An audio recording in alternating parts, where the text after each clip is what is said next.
दोस्तों नमस्कार, जय श्री राम। दोस्तों मैं प्रेम शंकर गुप्ता ऑफिशियली प्रेम के इस यूट्यूब चैनल में आप सबका स्वागत करता हूं। दोस्तों हमारा ये चैनल सनातनी चैनल है, राष्ट्रवादी चैनल है और ये वीडियो हमारा कई दिनों के अंतराल के बाद आ रहा है, तो इसके लिए मैं क्षमा प्रार्थी हूं आपसे और कोशिश मेरी आगे से रहेगी कम से कम एक वीडियो हर रोज़ मैं आपके खिदमत में पेश करूं। तो दोस्तों आज हमारी चर्चा का विषय है, आज हम दो खबरों पे बात करेंगे और दोनों खबर भारत के हित के हिसाब से बहुत ही अच्छी खबर है। कहा जाए तो एक खुशखबरी है। पहली खबर हम बात करेंगे, हमारे जो विदेश मंत्री हैं श्री जयशंकर, वो एनडीटीवी समिट में बोल रहे थे और उन्होंने एक आकलन दिया कि भारत 2030 तक तीसरी आर्थिक महाशक्ति बन जाएगा और 2075 तक भारत दूसरी आर्थिक महाशक्ति रहेगा। तो ये उन्होंने खुद से नहीं कहा, वो एक गोल्डमैन सैक्स की एक रिपोर्ट आई है उस पर वो बात कर रहे थे। वो कह रहे थे कि ये गोल्डमैन सैक्स एक बहुत बड़ी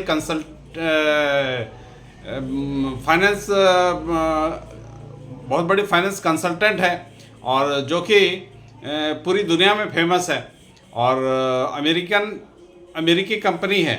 तो ये इनका बीच बीच में आकलन आते रहता है कि कौन सा देश किस लेवल पे तरक्की कर रहा है, कौन से देश की इकोनॉमी आने वाले वर्षों में काफ़ी अच्छा करेगी और कौन सी देश की इकोनॉमी नीचे जा रही है, उनका आकलन आते रहता है। तो इसमें काफ़ी अर्थशास्त्री लोग बैठे हुए हैं। ये एक बहुत कंसल्टिंग कंपनी है, बहुत बड़े बड़े कंपनियों के लिए ये कंसल्टेंसी का भी काम करती है, बहुत बड़े देशों के लिए कंसल्टेंसी का काम ये करती है।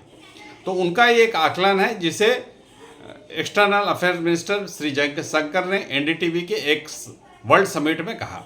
उनका कहना है कि गोल्डमैन सैक्स का आकलन है 2075 तक हमारी इकोनॉमी करीब करीब दूसरे स्थान पर रहेगी और हमारी इकोनॉमी तीसरे स्थान पे 2030 को ही पहुंच जाएगी।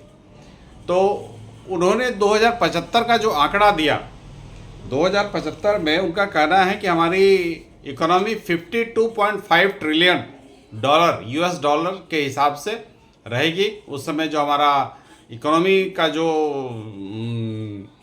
एक अंक में अगर उसे लिया जाए तो 52.5 दूसरी इकोनॉमी, वर्ल्ड में दूसरी इकोनॉमी रहेगी। और गोल्डमैन सैक्स ने ऐसा आकलन कैसे लगाया? क्योंकि अभी सारे दुनिया में करीब करीब 3 मोर्चे पे युद्ध चल रहा है। एक मोर्चा हो गया आपका इजराइल ईरान का जो चल रहा है, हमास वाला जो एंगल है, एक वहाँ पे युद्ध चल रहा है। दूसरा हो गया रूस यूक्रेन का। तीसरा मोर्चा हो गया जो अभी कोरिया वाला ऊपर स्तर पे आ रहा है, लेवल पे आ रहा है, ज़मीन पे आ रहा है, जो तो कोरिया वाला चल रहा है। और अमेरिका और चाइना का तो टेंशन चलता ही रहता है। चाइना ताइवान को लेकर उनका जो टेंशन चला हुआ है, वो थर्ड फ्रंट वहाँ पे खुला हुआ है। तो इस तरह से जिस हिसाब से सारे वर्ल्ड में, पूरे दुनिया में 3 फ्रंट वार का खुला हुआ है और टेंशन इतना है, इसके बावजूद भारत तरक्की कर रहा है। तो भारत इन मुद्दों पे नहीं, इन पचड़ों में नहीं फंसते हुए अपनी देश की तरक्की में, अपने देश की इकोनॉमी का काफ़ी अच्छा परफॉर्म कर रहा है। अपने देश की इकोनॉमी के बारे में भारत का जो नेतृत्व है, मोदी जी का जो नेतृत्व है, वो काफ़ी अच्छे फैसले ले रहे हैं, जिसके कारण से भारत की इकोनॉमी काफ़ी तेज़ गति से आगे बढ़ रही है, ऐसा गोल्डमैन सैक्स का कहना है। और एक्सटर्नल अफेयर्स मिनिस्टर जयशंकर ने और एक चीज़ कहा। उन्होंने कहा कि मैं देश के पार्लियामेंटेरियन से मिलता रहता हूँ, जो विदेश के पार्लियामेंटेरियन हैं। जैसे उन्होंने कहा कि अभी यूरोप के पार्लियामेंटेरियन आए थे, अमेरिका के पार्लियामेंटेरियन आए थे, उनसे उनकी मुलाकात हुई थी।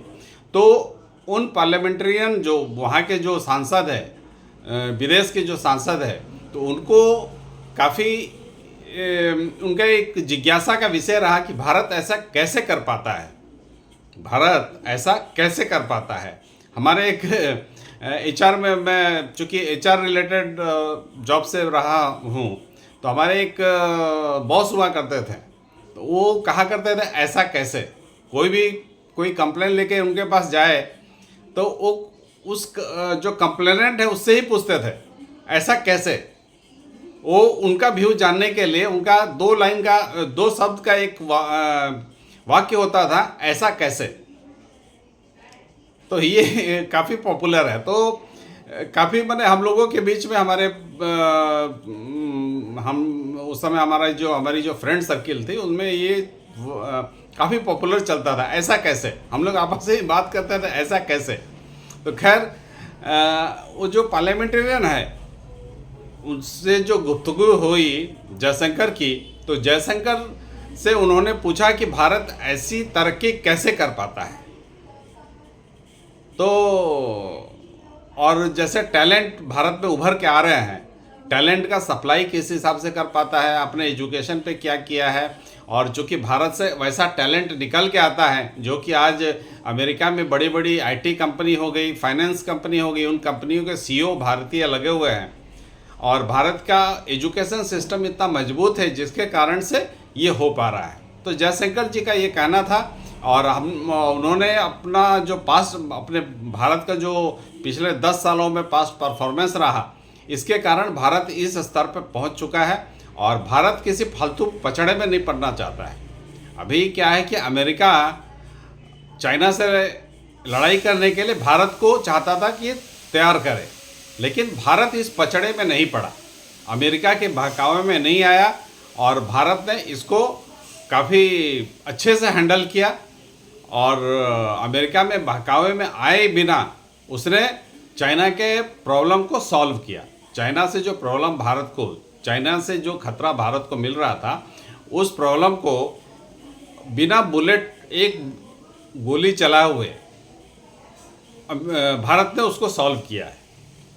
ये आने वाली जो मैं खबरें बता रहा हूँ उससे भी आपको पता चलेगा कि भारत ने कैसे चाइना वाले प्रॉब्लम को सॉल्व किया।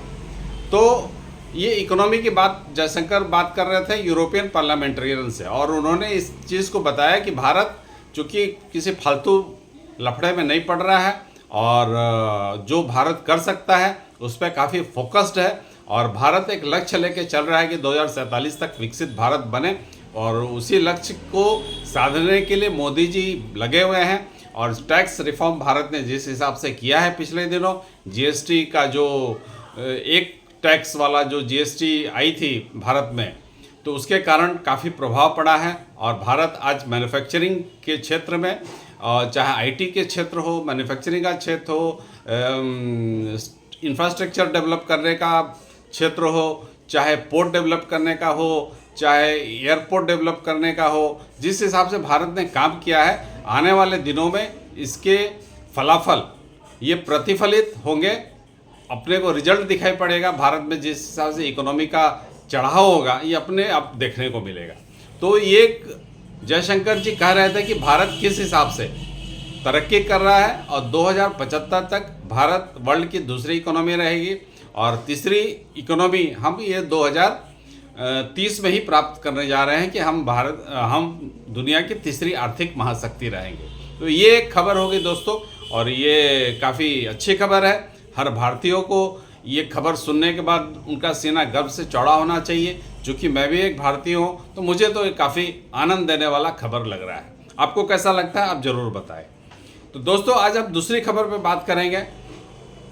दूसरी खबर ये है कि ब्रिक्स का सम्मेलन 22 तारीख से 22-23 अक्टूबर रसिया के कजान शहर में हो रहा है, और मोदी जी ब्रिक्स के सम्मेलन में भाग लेने के लिए 22 तारीख को कजान में रहेंगे।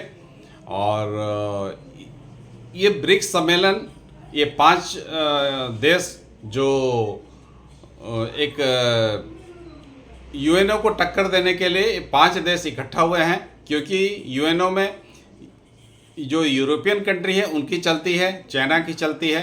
तो खैर चाइना तो इसमें भी है।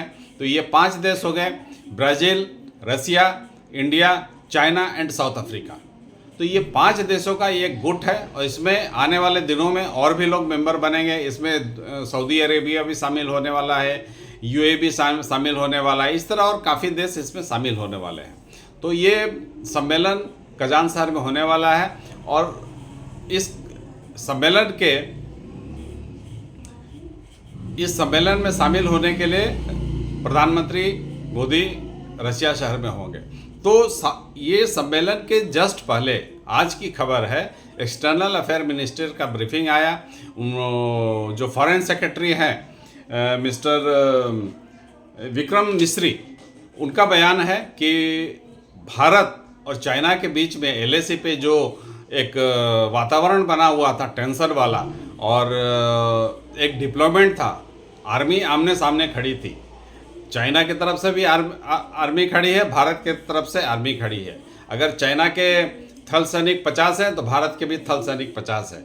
अगर चाइना के टैंक 50 हैं तो भारत के भी टैंक, पूरा मिरर डिप्लॉयमेंट। चाइना ने जो संख्या, जो आर्मी डिप्लॉयमेंट एलएसी पे किया, भारत ने उसके आग के सामने उतना ही डिप्लॉयमेंट, जिसको मिरर डिप्लॉयमेंट कहते हैं। आपके 2 हैं तो हमारे भी 2 हैं, आपके 4 हैं तो हमारे भी 4 हैं, आपके 25 है तो हमारे भी 25 है।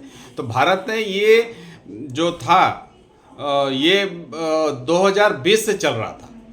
ये 2020 जब गलवान में जो घटना हुई थी, जिसमें भारत के 20 सैनिक शहीद हो गए थे, और चाइना तो बताया नहीं कि कितने शहीद हो गए थे, लेकिन सूत्रों से पता चला कि चाइना के करीब 40-45 के लगभग शहीद हुए थे इनके सैनिक।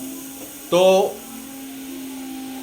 अब ये इस पे बर्फ पिघली है, करीब काफ़ी मीटिंग हुई उनके सैनिक, भारत के सैनिक, और काफ़ी मीटिंग होने के बाद अब ये डिसएंगेजमेंट वाला प्रोसेस बहुत जल्द चालू हो जाएगा। और जो डिप्लॉयमेंट था वहाँ, जैसे सैनिक बैठे हुए हैं आमने सामने, आंख में आंख डाल के सैनिक बैठे हुए हैं, वहाँ पे 10 है तो हमारे भी 10 है, वहाँ पे 25 है टैंक है तो हमारे भी 25 टैंक है, वहाँ 2 फाइटर प्लेन है तो हमारे भी 2 फाइटर प्लेन है, पूरा मिरर डिप्लॉयमेंट। इसमें काफ़ी खर्चा भी आता है इसमें, क्योंकि आप वहाँ पे ठंडे के मौसम में आप हीटर वगैरह भेजते हैं, गर्मी में आपको एसी वगैरह चाहिए, तो इस तरह का काफ़ी खर्चा है। तो खैर इस चीज़ से भारत, अभी चाइना और भारत के बीच में खैर इस चीज़ पे एलएसी पे समझौता हुआ है। अब दोनों, चाइना भी डिसएंगेजमेंट करेगा, भारत भी डिसएंगेजमेंट करेगा। और जून 2020 के पहले जो स्थिति थी, भारत भी पेट्रोलिंग करता था, चाइना भी पेट्रोलिंग करता था, तो वो स्थिति अब बहाल होने वाली है। तो इससे क्या होगा कि टेंशन, जो भारत और चाइना के संबंधों में जो टेंशन था, एक तनाव का वातावरण था, किस समय लड़ाई छिड़ जाए, ये वाली टेंशन थी, वो टेंशन अब खत्म हो जाएगा। और ये खैर भारत के लिए भी अच्छी खबर है और चाइना के लिए भी अच्छी खबर है, क्योंकि चाइना भी काफ़ी टेंशन में है भारत की इस रुख के कारण, क्योंकि भारत का ये रौद्र रूप चाइना ने पहले कभी नहीं देखा था। 2020 के पहले चाइना सोचता था कि भारत एक माइल्ड कंट्री है, कुछ भी नहीं, हम थोड़ा सा आगे बढ़ जाएंगे, 5 किलोमीटर अंदर घुस जाएंगे, फिर बातचीत होगा तो 2 किलोमीटर पीछे हो जाएंगे, 3 किलोमीटर फिर भी हमारा है। तो 2020 में जो हुआ, चाइना उससे सख्ते में आ गया पूरा। और खैर अभी डिसएंगेजमेंट हो रहा है, और हो सकता है कि ब्रिक्स सम्मेलन में ये डिसएंगेजमेंट का जो न्यूज़ आया, हो सकता है कि बायलैटरल मीटिंग भी चाइना के जो प्रधानमंत्री है उनके साथ भारत के प्रधानमंत्री की बायलैटरल मीटिंग भी हो जाए। बायलैटरल मीटिंग प्रधानमंत्री मोदी की पुतिन के साथ तो होनी ही है, लेकिन चाइना के साथ हो रही है कि नहीं हो रही है, इस चीज़ का अभी कोई खबर नहीं है। लेकिन हो सकता है, चूँकि ये डिसएंगेजमेंट का फैसला हो गया है और पेट्रोलिंग चालू होगा, 2020 के पहले वाली स्थिति बहाल होगी, तो हो सकता है ये तनाव कम होने के कारण हो सकता है कि बायलैटरल भारत और चाइना के बीच में हो जाए। ये हो सकता है रात में खबर आ जाए या कल खबर आ जाए, तो खैर देखते हैं क्या है। लेकिन फिलहाल ये 2 खबरें जो भारत के हिसाब से भारत के हित में है और भारत के तरक्की की गाथा है। भारत विश्व गुरु बनने जा रहा है, 2047 में भारत विकसित भारत बनने जा रहा है, तो सोचा मैं आप लोगों से साझा करूं।